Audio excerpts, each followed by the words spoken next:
बिस्मिल्लाहिर्रहमानिर्रहीम। अस्सलाम वालेकुम। अब तक के बुलेटिन के साथ मैं हुरम शहजादी। सबसे पहले न्यूज़ हेडलाइंस। फरहत शहजादे और फराह गोगी के खिलाफ नैब इंक्वायरी शुरू। फराह गोगी पर 44 करोड़ रुपए नामालूम जराए से हासिल करने का इल्जाम है। वज़ीर आज़म शहबाज शरीफ 3 रोज़ा दौरे पर सऊदी अरब रवाना। बिलावल भुट्टो समेत वफाकी वज़रा भी साथ गए। वज़ीर आज़म ने अपने पैगाम में कहा कि सऊदी क़यादत से मुलाकात में बाहमी ताल्लुकात के फ़रोग़ पर बात होगी। वज़ीर आज़म ने पेट्रोल कीमतें बढ़ाने की समरी मुस्तरद कर दी। वज़ीर इत्तलात मरियम औरंगज़ेब का कहना है, पिछली हुकूमत की नाअहली की सज़ा आवाम को नहीं दे सकते। सिंध में रवां साल का गर्म तरीन दिन, पारा 48 डिग्री तक पहुंच गया। इधर 12 घंटे की लोड शेडिंग ने शहरियों को बेहाल कर दिया।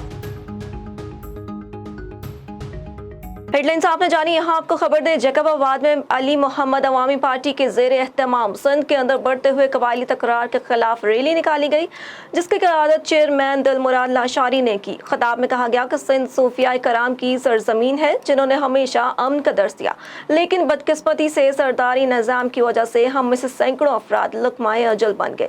हम इस सरदारी निज़ाम चलाने वालों को बताना चाहते हैं कि हमारे सिंध के अंदर ये कबायली तकरार और खून रेजी को जल्द से जल्द ख़त्म करें, क्योंकि सिंध की आवाम अमन चाहती है। खबर आपको दे राजनपुर से। सेक्रेटरी ज़राअत जनूबी पंजाब साकिब अली अतील ने रमज़ान बाजार में लगाए गए स्टॉल्स का मुआयना किया। उन्होंने सब्जी, फ्रूट और दीगर अशा खरोनोश की क्वालिटी का जायजा लिया। उन्होंने रमज़ान बाजार इंतजामिया को हिदायत की कि अशा की क्वालिटी पर ख़ुसूसी तवज्जो दी जाए, सारिफीन को हर मुमकिन रिलीफ फराहम किया जाए। A1 टीवी से फिल वक्त इतना ही। मज़ीद खबरों से बाखबर रहने के लिए देखते रहिए A1 टीवी। A1 टीवी, सब पे नजर, अंदर की खबर।